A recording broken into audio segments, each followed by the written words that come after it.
खुलुमबाय बे समाव बडलेण्ड इंखं टेलिभिजननि स्टुडियोआव आं मिथिका नार्जारी दिनैनि गाहाय रादाबफ्राव दङ। बडलेण्ड मुलुगसोलोंसालियाव गिबि खेबनि थाखाय इंटरनेशनल नलेज फेस्टिवल खुंनो लाहार फाहार। गुवाहाटीआव 2 कौटि बेसेननि गांजाजों लोगोसे सानै फालांगिरि हमदों। हाइलाकान्दियाव 600 बस्ता इउरिया जब्द खालामदों। रंजलियाव पुलिस आरो डाकातिनि गेजेराव गावलायदों। बारजाबिल गामिनि सुरजित बसुमतारीनि बिसिया गोमानानै दङ। गसाइगाव महकुमा मावख'लियाव आयेन बेरेखायै लामा लान्दोआव दखान होनाय आयदानि सायाव सावरायदों। अराय सोमखोर क्लाबनि रुपाथि मायथाइ फालिथाय जथुमा मोजाङै जोबलांबाय। खैराबारि सिनाखनानि हिरिम्बा बाथौ थानसालिनि सनाथि मायथाइ फालिथाया दिनैनिफ्राय जागायबाय। सिमेन्ट सापुरिनि स्ट्रेजन ट्रेनिं नब्लाङाव माइक्र' इन्टारप्राइज डेभेलपमेन्ट प्रग्राम खुंदों। DGCA एयार इन्डियाखौ 30 लाख रां जुरिमाना फोनांदों। गुवाहाटी बरसापारायाव पुलिसआ सानै रेपिस्टखौ हमदों। बाथौपुरी कादलिगावआव खुंगा 49थि बाथौ मेला खुंफुंनो साखाफारा। गुवाहाटी नोगोरमायाव एपिडिएसएलनिफ्राय फोनांजाब लानोब्ला हल्डिं थानांगोन। दानिया फैदो आबुं रादाबाव।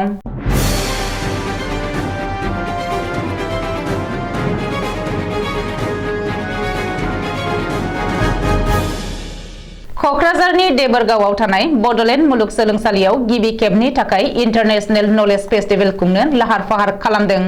बिटिआरनि बेन्दोंआव थानाय गासैबो फरायसालिमा आरो फसंथानफोरखौ लाफानानै बडलेण्ड मुलुगसोलोंसालियाव गिबि खेबनि थाखाय इन्टारनेशनल नलेज फेस्टिवल खुंनो लाहार फाहार खालामदों।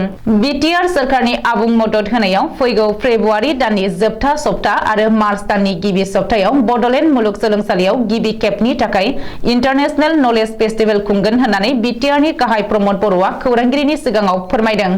बबेखानि दिनैनि समाव सुबुं समाज आरो बे ओनसोलाव थानाय गासैबो समाजखौ सिगां फारसे लांनो थाखाय जायफोर आयदाया जोबोरैनो गोनांथि बेनि सायाव सुस्रांनायखौ सोलायलायनाय गियान सोलायलायनाय थांखियै गिबि खेबनि थाखाय बे नलेज फेस्टखौ लानाय जादों, जेराव साइन्स एन्ड टेक्न'लजि ट्रेडिशनेल नलेजनिफ्राय लानानै गासैबो बिथिङाव गुवारै सावरायनाय जागोन होननानै प्रमद बर'आ फोरमायदों। मख'नो गोनांदि बडलेण्ड मुलुगसोलोंसालियाव खुंजानो गोनां इन्टारनेशनल नलेज फेस्टिवला जोंनि थाखाय मोनसे जोबोद गेदेर आरो बानजायनां फोरबो जागोन। बेनि अनगायैबो बे फेस्टआ बडलेण्ड ओनसोल मुलुगसोलोंसालि आरो सोलोंथायारि फसंथानफोरनो गोदान दिग होगोन आरो गोदान आबहावा लाबोगोन होननानै प्रमद बर'आ आसाबादि। बे नलेज फेस्टखौ जाफुंसार खुंफुंनो थाखाय बिटिआर सोरखारा आबुङै मदद खालामदों। बबेखानि बे इन्टारनेशनल नलेज फेस्टनि डिजाइन आरो हाबाफारिखौ बडलेण्ड मुलुगसोलोंसालि आरो बिटिआरनि सिङाव थानाय गुबुन गुबुन फरायसालिमानि प्रिन्सिपाल आरो प्रफेसारफोरा जयै थियारि खालामदों होननानैबो प्रमद बर'आ बुंदों। रायजो सोरखार आरो पुलिस बिफाना ड्राग्स, गान्जा आरो निसा गोनां मुवा बेसादफोरखौ होबथानायनि सायाव गोख्रों राहा लागासिनो दङब्लाबो रायजोआव ड्राग्स आरो निसा गोनां मुवा बेसादफोरनि गोसोम फालांगिया बन्द जायाखै। पुलिसनि मेगनाव हाद्रि सारनानै माखासे फालांगिरिफोरा बायदि बायदि आदब बाहायनानै गुबुन गुबुन निसा गोनां मुवा बेसादफोरनि गोसोम फालांगि खालामगासिनो। रिपर्ट बायदिब्ला गुवाहाटी नोगोरमा पुलिसनि जइन्ट कमिशनार पार्थ सारथि महन्तनि दैदेननायाव एन्टि ड्राग अपारेशन खालामनानै NL01K3095 नम्बरनि ट्राकनिफ्राय 320 केजि गान्जा बोखांनो हादों। ट्राकआव मोनसे स्रोद खथा बानायखुमानानै गान्जाखौ लाबोदोंमोन। राजु दे आरो खोंगियमक मुंनि सानै ड्राग्स फालांगिरिया गान्जाखौ मणिपुरनिफ्राय बिहाराव लांगासिनोमोन। नाथाय बे समावनो गुवाहाटी पुलिसआ हमनो हायो। बबेखानि पुलिसआ बोखांनो हानाय गान्जानि बेसेना गोसोम बाजाराव 2 कौटिसो रां जागोन होननानै गुवाहाटीनि जेसिबि पार्थ सारथि महन्तआ सुलुङाव फोरमायदों। ओरैहाय 200 कौटि रांनि बेसेननि गान्जाजों लोगोसे हमजानाय सानै ड्राग्स फालांगिरिखौ गीतानगर पुलिस थानायाव जेरा खालामगासिनो होननानै मिथिनो हादों। हाइलाकान्दि जिल्लानि फार्स्टग्रामाव पुलिसनि जाफुंसार अपारेशन फार्स्टग्राम पुलिसा सिग्रोमनानै सुराङै लाबोखोमानाय 600 बस्ता इउरिया हासार बोखांनो हादों। PY02B6013 नम्बरनि ट्राकनिफ्राय बोखांनो हादों 600 बस्ता इउरिया। पुलिसा दिनै बे बाथ्राखौ अफिसियेलि फोसावदों। रिपर्ट बायदिब्ला माइरं सालान खालामनायजों लोगोसे 600 बस्ता इउरिया हासारखौबो आयेन बेरेखायै स्मागलिं खालामनानै लाबोखोमादोंमोन। मख'नो गोनांदि बोखांनो हानाय इउरियानि बेसेना खमैबो 60 लाख रां जागोन होननानै पुलिसा फोरमायदों। ओरैहाय बे जाथायखौ लोब्बा लानानै ट्राक ड्राइभार आरो हेन्डीमेनखौ फार्स्टग्राम पुलिसा सोंनाय फिननायनि थाखाय हमदों होननानै मिथिनो हादों। रायजोआव पुलिस इनकाउन्टारखौ लानानै दान्थे बिदान्थे सोलिबाय थानाय समावनो गवालपारा जिल्लानि रंजलियाव पुलिस आरो डाकातिनि गेजेराव गावलायदों। थांनाय हरनि 11 रिंगायाव रंजलिनि टिप्लाइ काहिबारि लामायाव पुलिस आरो डाकातिनि गेजेराव मोगा-मोगि गावलायनाय जाथाया जादों। मिथिनो हानाय बायदिब्ला AS22F5594 नम्बरनि गंसे बोलेरो गारिजों मोनसे डाकातिनि हानजाया फैनायनि बागै स्रोद सुलुङाव मिथिनायनि उनावनो गवालपारानि DSP अनुराग शर्मा आरो सिमलिटला आउटपोस्टनि आईसी मनोज कुमार दासनि दैदेननायाव अपारेशन खालामनानै डाकातिफोरखौ हमनो नाजायो। नाथाय बे अपारेशनाव पुलिस आरो साब्रै सोद्रोमानि डाकातिनि हानजाजों मोगा-मोगि गावलायनाय जायो। उननि समाव डाकातिफोरनि हानजाया गारिखौ गारनानै खारलांनो गोनां जायो। बबेखानि बे गावलायनाय जाथायाव सासेबो पुलिस जवाना जोखोम जायाखै होननानै मिथिनो हादों। गुबुन फारसे कृष्णायाव सानिदुल इस्लाम आरो माटियायाव बाहारुल इस्लाम एबा मागो मुंनि सानै डाकातिखौ पुलिसा हमनो हादों होननानै सुलुङाव फोरमायदों। कक्राझार जिल्लानि गसाइगाव महकुमानि सिङाव थानाय बारजाबिल गामिनि थागिबि सुरजित बसुमतारीनि असे बिसिया गोमानानै दङ। गावनि बिसिया फिसा सानैखौ गारनानै खारलांबाय होननानै सुरजित बसुमतारीया फोरमायथिदों। मिथिनो मोननाय बायदिब्ला सुरजित बसुमतारीया सानै फिसाजो दङ। बिनिनो सासेया ओइचएस सेथि बोसोराव फरायगासिनो आरो गुबुन सासेया गुदि फरायसालियाव फरायो। सुरजित बसुमतारीया फोरमायनाय बायदिब्ला गावनि बिसिया फिसा सानैखौ गारनानै मैया फुंनि 8 रिंगायावनो गावनि माखासे फोरमान बिलाइफोर फारियै voter ID, PAN card, Aadhaar card, सि जोमजों लोगोसे नोगोद 8,000 रां लानानै थांदों। नाथाय दा बबेयाव दङ बिनि जेबो खौरां गैया। बेनिखायनो सोरबाफोर नुसनबायदोंब्ला 7717697587 जानबुं नाम्बाराव खौरां हरनो थाखाय सुरजित बसुमतारीया रायजो राजाफोरखौ खावलायहरदों। गसाइगाव नोगोरनि DK रड आरो TP रड लामानि फानग्रा आयेन बेरेखायै दखल खालामनानै बायदिसिना मुवा बेसाद फानग्रा फालांगिरिफोरनि सायाव दिनै गसाइगाव महकुमा मावखुलियाव गोनांथारै गोथौथि होनानै सावरायनाय जायो।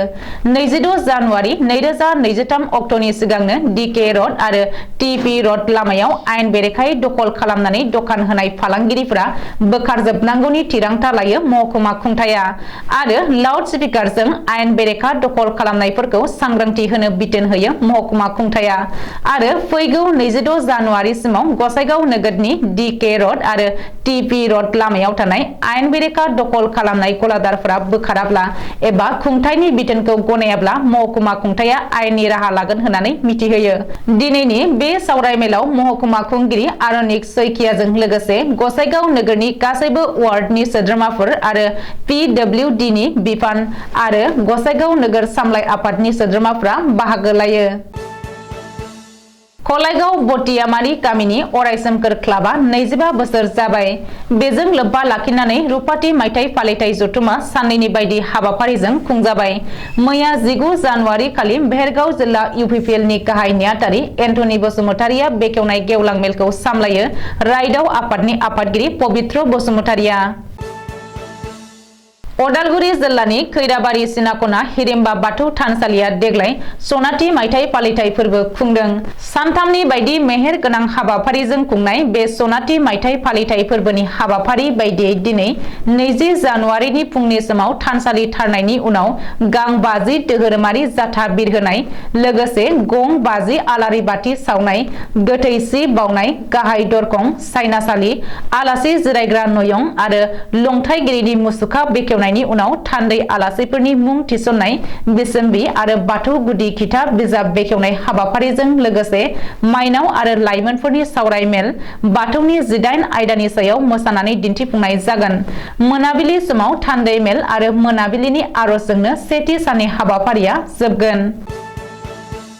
धेमाजि जिल्लानि सिङाव थानाय सिमेन्सापुरिनि सृजन ट्रेनिं नब्लाङाव national bank for agriculture and rural डेभेलपमेन्टनि मददजों सृजन भलुन्टारि अर्गानाइजेसननि बानजायनायाव वेबिं आरो वार्पिंनि सायाव माइक्र' इन्टारप्राइज डेभेलपमेन्ट प्रग्राम लादों। बे प्रग्राम एबा हाबाफारिया दिनैनिफ्राय फेब्रुवारि दाननि 7 अक्ट'सिम सोलिगोन। हाबाफारियाव जनायनि civil SDO Pradeep Kumar Dwivedi, district industries and commerce centre धेमाजिनि एडि प्रान्जित भेली, एलडिएम रुक्मिणी दास आरो नाबार्डनि डिडिएम अमलेन तामुली आरो बीरेन्द्र कुमार ब्रह्म बिथांमोना बाहागो लायो।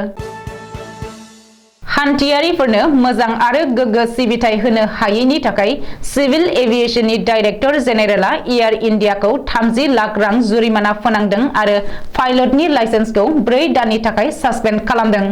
सुलुङाव फोरमायनाय बायदिब्ला थांनाय बोसोर 2022 नि 26 नबेम्बराव आमेरिकानि वाशिंटननिफ्राय दिल्लीसिम फैनाय एयार इन्डियानि गंसे बिरखंआव शंकर मिश्र मुंनि सासे जौ फेनाय हान्थियारिया गुबुन सासे आइजो हान्थिगिरिनि सायाव हासुनानै होदोंमोन। बे जाथायनि उनाव आइजो हान्थिगिरिया केबिन क्रिउनो अजद होदोंमोनब्लाबो नाथाय जेबो फिनजाथाय एबा आजावथाव फिथाय मोनैलाय एयार इन्डियानि चेयारमेननो अजदनामा होदोंमोन। नाथाय एयार इन्डियाया थांनाय 4 जानुवारि 2023 आवसो शंकर मिश्रनि सायाव एफआइआर होदोंमोन। बेनि सिगाङावनो नाथाय सिभिल एभिएशननि डाइरेक्टर जेनेरेलआ जाहोन बिनाय लाइजाम हरदोंमोन। नांगौबायदि फिननाय होनो हायैनि जाहोनाव एयार इन्डियानि सायाव डिजिसिएआ 30 लाख रां जुरिमाना फोनांदों। 14 जानुवारि 2023 संक्रान्ति फोरबोनि समाव गुवाहाटी फानबाजार ओनसोलाव सासे उन्दै बैसोनि हिनजावसाखौ साथाम रेपिस्टआ गें रेप खालामनायनि 2 दायनिगिरिखौ गुवाहाटी पुलिसआ बरसापारानिफ्राय हमनो हादों। हमजानाय रेपिस्टफोरनि मुंखौ फारियै बिकी आली आरो बाबर आली होननानै पुलिसआ सिनायथि होदों। गुबुन सासे रेपिस्ट बिकी साहा मुंनि दायनिगिरिया दासिमबो खारखोमानानै दं होननानै पुलिसआ फोरमायदों। देबानि रेपिस्ट बिकी साहानि हेंथायै गुवाहाटीनि मोनफ्रोम आइजो थानायाव केस रेजिस्टार खालामबाय आरो बिकी साहाखौ थाबैनो हमनो नाजागोन होननानै मिथिहोदों। आथिखालाव हमजानाय सानैखौबो फानबाजार थानायाव इन्टारोगेसन खालामनाय जादों होननानै खौरां मोननाय जादों। बाक्सा जिल्लानि सदर मसलपुराव थानाय बाथौपुरि काटलिगावआव 8 साननि बायदि मेहेर गोनां हाबाफारिजों खुंगा 40 कोटि केन्द्रीय बाथौ फुजा मेलाखौ खुंफुंनो लाहार फाहार खालामनाया थाद'नाय गैयै सोलिगासिनो दङ। गुबुन गुबुन बोसोरफोराव खुंबोनाय बायदिनो देग्लाय बोसोरावबो 32 जानुवारि दाननि 24 खालारनिफ्राय 31 खालारसिम बे केन्द्रीय बाथौ फुजा मेलाया खुंफुंजागोन। बानजाय आफादा फोरमायथिनाय बायदिब्ला देग्लाय बोसोरनि बाथौ फुजा मेलायाव बायदिसिना बायलाय फानलाय गलाफोरजों लोगोसे सि जोम बायनाय फाननाय एक्सपो दिन्थिफुंसालिजों लोगोसे मीना बाजार, सार्कास, बर'नि आलायारन थियेटार बायदि थागोन। लोगोसे हारिमु आयदायाव बैसागु हानजा मोसानाय बादायलायनाय, देमसि मोसानाय बादायलायनाय, हारसिं गोदान मेथाइ मोसानाय बादायलायनायफोरखौबो लाफानाय जादों होननानै बानजाय आफादा फोरमायदों। मख'जाथावदि बे मेलानिनो देंखो मोनाबिलियाव बर'नि जाखांफुनाय मेथाइ खनगिरि इलिसा बर' आरो गागि मेथाइ खनगिरि प्रबिन ब्रह्मआ मेथाइ रोजाबफैगोन होननानै बानजाय आफादा फोरमायदों। लोगोसेनो बे मेलायाव बानजाय आफादा हारि धोरोम राव बासियालासेनो बयखौबो लैहोर लैहोर फैनानै बाहागो लाफैनो हांख्रायदों। गुवाहाटी नोगोरमायाव आथिखालाव जायफोरा एपिडिसिएलनिफ्राय मोब्लिब फोनांजाब लागोन बिसोरो गुवाहाटी नोगोरमानि हल्डिं थानांगोन। जायफोरा हल्डिं गैया बिसोरो गुवाहाटी नोगोरमायाव मोब्लिब फोनांजाब मोननाय नङा।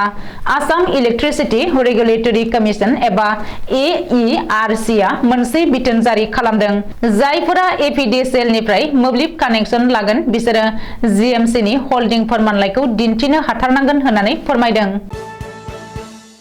दिनैनि रादाबा एसेनोसै। गोजोन्थों।